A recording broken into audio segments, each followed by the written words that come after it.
Les révélations de la BBC sur l'implication d'Aliou Sall dans les contrats d'exploration de pétrole et de gaz, ont suscité une vive polémique dans un pays qui tentait de retrouver le calme et la sérénité avec le dialogue national. Les autorités étatiques notamment ont réagi avec un zèle qui traduit sinon une panique, du moins un gêne au plus haut niveau de la République.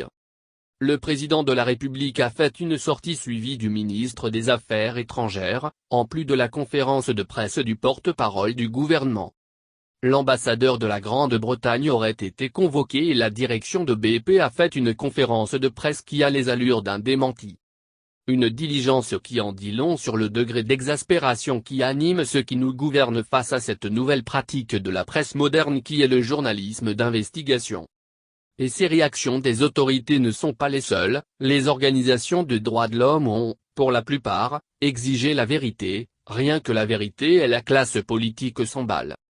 Aujourd'hui, le tollé soulevé par ces révélations dépasse certainement les attentes de ce média privé qui, à nos yeux, a fait son travail, technique d'observation, utilisation d'informateurs, fouille d'archives, analyse de documents, consultation de sources, de témoins, interrogation d'experts, etc.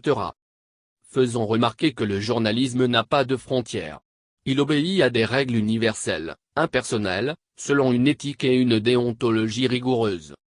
C'est dire que les journalistes britanniques sont fondés à jeter un coup d'œil sur ce qui se passe au Sénégal, d'autant plus que BP qui a racheté les droits de Petrotim, est une société britannique. Là-dessus, nous n'avons pas compris que l'ambassadeur de la Grande-Bretagne puisse être convoqué. On semble être en plein délire. Car, aucun État d'un pays démocratique ne peut empêcher sa presse de faire des investigations. Une situation qui rappelle, à bien des égards, les mises en garde sur la malédiction du pétrole. Lorsque l'or noir apparaît dans un pays du Sud, c'est plus source de problèmes que de richesses. Guerre civile, coup d'État, crise politique et institutionnelle ont rythmé le quotidien de nombreux États à travers le monde parce que le pétrole y coule. Ici, rien n'a encore coulé. Mais, les divergences sont tellement profondes entre acteurs sur la gestion de ces ressources qu'il n'est pas exclu qu'ils soient un motif sérieux de remise en cause du dialogue national. Macky redoute une détérioration grave et prolongée de son image au niveau national et international et il a de sérieuses raisons de le faire.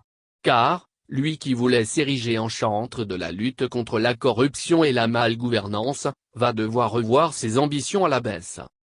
Il a mis Khalifa Sall et Karim Wade et bien d'autres en prison. Une commission d'enquête parlementaire vient d'être mise en place sur l'affaire des 94 milliards. Les institutions de contrôle ont été renforcées avec comme objectif d'éradiquer durablement ce phénomène.